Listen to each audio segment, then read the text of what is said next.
morning po muli sa ating lahat, mga kapatid ko sa Exceed Life City Church. I do believe that this is a good Sunday dahil tayo po ay nasa GCQ or General Community Quarantine. So sa ating mga Kristyano, alam ko naranasan pa rin yung ating God's care during the time of quarantine. And hopefully today, yung family niyo po, yung buong pamilya ninyo ay nasa mabuting kalagayan. I declare it in Jesus' name. And also, wala kayong karamdaman because the protection of God is with you. And I do believe in hoping that this coming few weeks, siguro, we can be able to see each other during the time na ating mga Sunday service. But while waiting, still, we will continue to share the Word of God, not just for us in Exceed Life City Church, but also for those people, yung mga kaibigan natin, yung mga friend natin na manonood o may share natin ito. It can be a big help to them, lalo na kung may mga dinadaanan silang problems, no? Malaking bagay na sila po ay makarinig ng Word of God. So I am inviting everyone to share this video, not just my video, but also yung kasama nating pastor, si Pastor Rani, also pakishare din po yung mga video natin. And today I will talk about God's faithfulness. So yung katapatan ng Diyos. And all generation, hindi nagbabago, hindi nagsasawa, hindi lumilipas, hindi napapagod ng Diyos na sa atin ay maging tapat. You know why? Kasi nature ng Diyos na maging tapat. Katangian niya yon. Katangian niya yon. And I would like to share this scripture from the Bible na ang sabi niya dito. According to the book of Isaiah, chapter 40, verse 31, ang sabi niya dito, "But those who wait in the Lord will renew their strength. They will soar on wings like eagles. They will run and not grow weary. They will and not be faint." No? Isang napakagandang scripture na sinulat ni Prophet Isaiah during the time of exile. During the captivity nila dun sa Babylon Empire, no? So, isang sulat na kung saan sinulat sa panahon ng hindi naman mabuti yung kanilang kalagayan, but they are hoping that this faithful God ay iaalis sila doon sa time na yon. Alam niyo, it happens, nakaalis nga sila doon during 586 BC. Naka-return sila sa Israel. So, sinulat siya na Isaiah to give hope to those people na nandun sa captivity. At alam niyo ba, ang katangian din, gusto ko lang din i-share na binasa ko kanina, no? Doon sa Google, kung ano yung bakit tayo tinulad sa eagle. Alam niyo, ang eagle pala, according sa research ko, umaabot siya ng 70 years old kadalas. Not most of the time, 30 to 70 years old. At kapag siya ay nag-age na ng 30 years old, 30 years old, yung eagle pala umaakit din at naghahanap yan ng isang lugar na mataas na mabato, no, na cave, na doon siya pumupunta, naghahakot siya ng pagkain. Tapos habang naghahakot siya ng pagkain, pag naipon niya na yun, nagagather niya na yung pagkain na yun, ang gagawin niya yung kanyang mahahabang kuko, kasi nagiging marupok na yung mapurol, ang ginagawa niya is kakalso niya yun sa bato o ibabanggahan niya yun sa bato, wawasakin niya yun, tapos yung kanyang hanggang malagas yung kanyang mga pakpak also. Tumatagal yan ng 150 days. Ganun siya katagal. 5 months. Tapos paglipas ng 5 months na yon, yung dati niyang lakas, bumabalik na. Bago na yung pakpak niya, magagawa niya na yung dati. At according dun sa umaabot sila ng 70 years, yung lakas niya parang lakas ng kabataan. Ganun tayo hinahalimbawa ng Diyos. Ganun tayo ini-encourage ng Diyos, no? Na it's not too late. If you are 30, 32, you will renew your strength like the eagle. Yan ang sinasabi ng Bible. So, paano ba nagiging matapat sa atin ng Diyos? Paano ba natin nararanasan yon? Kagaya ng agila na halimbawa niya tayo, no? Tayo daw ay lilipad ng lilipad, hindi mapapagod, hindi mangangalay ang ating mga pakpak. So, paano ba natin malalaman yon? So, una dito, nakalagay dito, pag may mga pinagdadaanan tayo, ng mga problema, alalahanin, ang Diyos ay may tamang paraan. May paraan ng Diyos kung paano niya i-deal yung ating mga pinagdadaanan. Iba-iba tayo ng strength, iba-iba tayo ng weaknesses, but yung dealing din ng Lord sa atin, iba-iba din. May tama siyang paraan. Yung kagaya nung sa bulag, sa Matthew chapter 9 verse 6, no, not sa bulag, sa paralitiko, yung naka ano siya, naka higa lang siya, no? Kasi hindi siya makagalaw, syempre paralitiko siya. So, sabi ng Lord sa kanya, no, bumangon ka, dalhin mo ang iyong higaan. For so many years, nandun lang siya, dinadaanan-daanan siya ng mga tao. Pero yung paraan ng Diyos sa kanya, hindi siya kinopera, hindi siya anong ginawa ng kahit ano. By the word of God, yung taong ito gumaling sa kanyang karamdaman.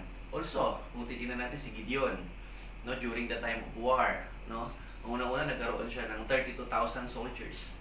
So sabi ng Lord, sobrang dami niyan. Pag nanalo sila, baka sabihin nila, dahil ang dami-dami nyo. So from 32,000 to 30,000 hanggang sa naging 3,000, hanggang sa naging 300, yun na lang yung natira. No? Dahil duman sila dun sa test na ginawa ng Lord. And it so happened na akala ng mga taong ito na pupunta sila, lalaban sila sa war with their sword. But ang sabi ni Lord, put down your sword. Magdala lang kayo ng mga paso, no? Mga base. Yun ang dali nyo sa war. Just try to imagine. Yung kalaban nila is sobrang dami. No? Tapos ang dadali mo paso. And it so happened that they listened to God. No? And in the end, they won the war without any casualties. Why? Kasi may paraan ng Diyos to overcome whatever struggles na pinagdadaanan natin. So, kapatid, ano naman yung struggles mo, ano naman yung pinagdadaanan mo, always remember, God has a way, pero siyang paraan, at kayang-kaya niyang magtagumpay, kayang-kaya mo rin magtagumpay because of the Lord strength. So, I hope you have amen for that, no? Secondly, ang Diyos ay laging may oras at panahon, not just a ways, but He has also a time, a proper time, na kung saan ibinibigay niya sa atin yun. For example, if I have a child, meron naman akong anak, halimbawa si Light, hindi ko siya bibigyan ng baril. At anak, sabihin ko, ito yung baril na to, weapon mo yan. No? Pag may umapi sa'yo o nagtangka sa buhay mo, barilin mo. Kasi kahit ibigay ko yun at ituro ko yun, kahit kailan hindi niya maintindihan yun. Kasi hindi pa siya matured enough to understand or understood kung ano yung purpose or nature ng baril. Yun yung ibig kong sabihin. May tamang panahon, baka ngayon hindi pa binibigay ng Lord sa atin kasi hindi pa tayo handa. That's why we need to wait. No? Ano ba yung mga nakikita natin dito? Si Sarah, isa sa the best example ng paghihintay. The wife of Abraham wanted to receive the promise of God, but it took her so many years, no? But in the end, it happened to her. No? Binigay din sa kanya sa right time. The right time na binigay ng Diyos. So meaning hindi siya nagmadali. Gumawa ang Lord ng tamang panahon para ma-enjoy niya yung pagkakaroon ng isang anak. Sino pa ba ang magandang example dyan? David never inherit to be king. No? Hindi siya nagmadali na maging hari. No? Habang siya ay nag-aantay ng kanyang proper time, ano ang ginawa niya? Tinrain niya yung sarili niya, dinisiplin niya yung sarili niya para maging mabuting steward o katiwala siya. So, yun yung ibig sabihin. Kung wala pa yung bagay na yun, wala pa yung bagay na hinahatay natin, hinihiling natin, pinagpipray natin, iniiyakan natin, meaning, baka hindi pa yun yung right time. At pag namatay yung right time na yun, at habang wala pa yung right time na yun, I mean, no, maging mabuti kang steward kung ano yung mga bagay na ibinigay sa iyo ng Diyos. Ngayon, ano ba yung mga meron ka ngayon? Yung buhay mo, yung pamilya mo, yung trabaho mo, yung negosyo mo, yung lahat ng bagay na meron ka ngayon. Be a good steward kasi darating yung blessing na pinangako ng Diyos sa atin. And I hope you have amen for that. Okay? So number 3 and last, ang Diyos ay may tamang layunin o purpose. Laging may purpose ang Diyos in doing things. Ang God, hindi siya yung nagbibigay ng wala lang na dahilan. Na laging may dahilan ang Diyos kung bakit niya yun binibigay. First and foremost, o first reason, no, hindi tayo bibigyan ng Diyos ng isang bagay na ikakapahamak natin. Pag sinabi mong, it is a blessing that comes from God, it will always result to good.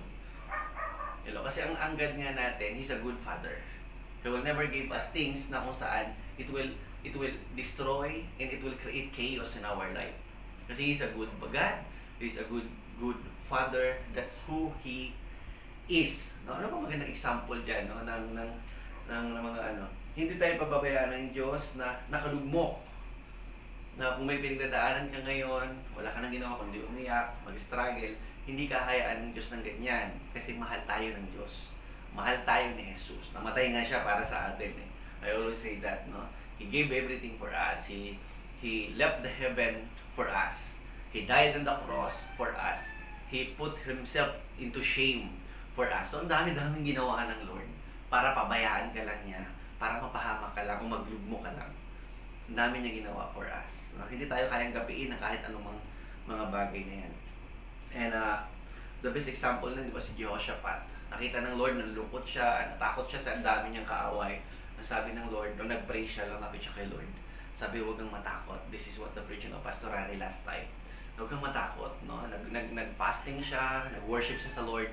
And in the end, he received the victory. Si Daniel, nung nasa lions din siya, nung nangyari doon, he prayed to God, he worshiped God, and then God shut the mouth of the lion. Si Joseph, the dreamer, when he was in jail, anong ginawa ni Joseph? He remained faithful to God, and according to the Bible, God was with Joseph, and Joseph successfully done everything because the Spirit of God was with Joseph. So, don't lose hope, no?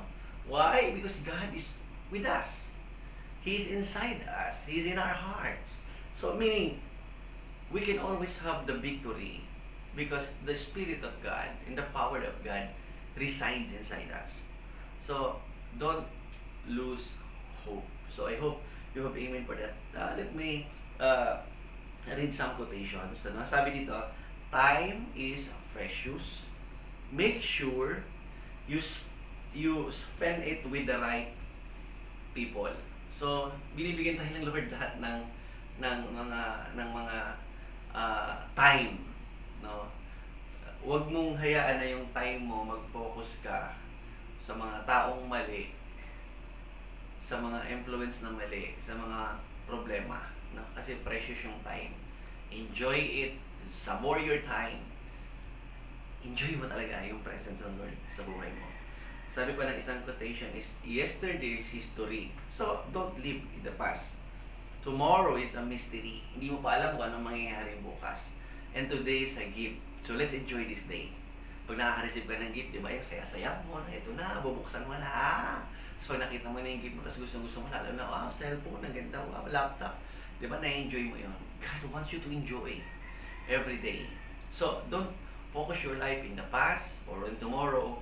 Kasi mystery yung bukas, yung nakaraan naman yung story na yun. You can never,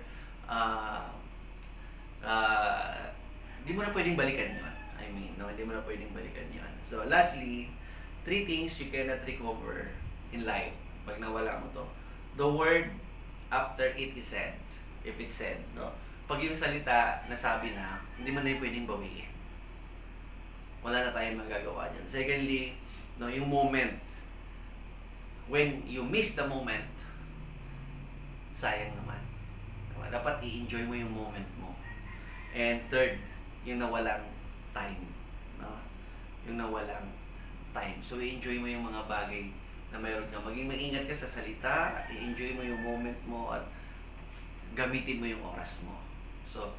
So may mga bagay, sabi ng Lord, na hindi kanya gustong mahirapan. Gusto ko nga ng Lord na maging malakas ka kagaya ng agila. So sa umaga pong ito mga kapatid, no, I hope na yung message ng Lord sa atin ay ma-enjoy natin, manamnam natin, maibahagi natin, sapagkat naniniwala po ako na sa tamang panahon, yung problema na hinaharap ng bansa natin ngayon ay masusolve ito. Sa mga nag-forward ng message about sa aspirin 1,000 grams, so let's see, no? Kasi binabasa ko kanina, marami naman sinasabi fake news daw, pero let's have hope kasi alam ko in the right time God is proper medicine for that disease, yung tinatawag nating yung COVID-19 na yan, kayang ayusin ng Panginoon yan. So let me bless you. Let the Spirit of God, the love of God, and the fellowship of the Holy Spirit be with you in your family. God bless and enjoy your day.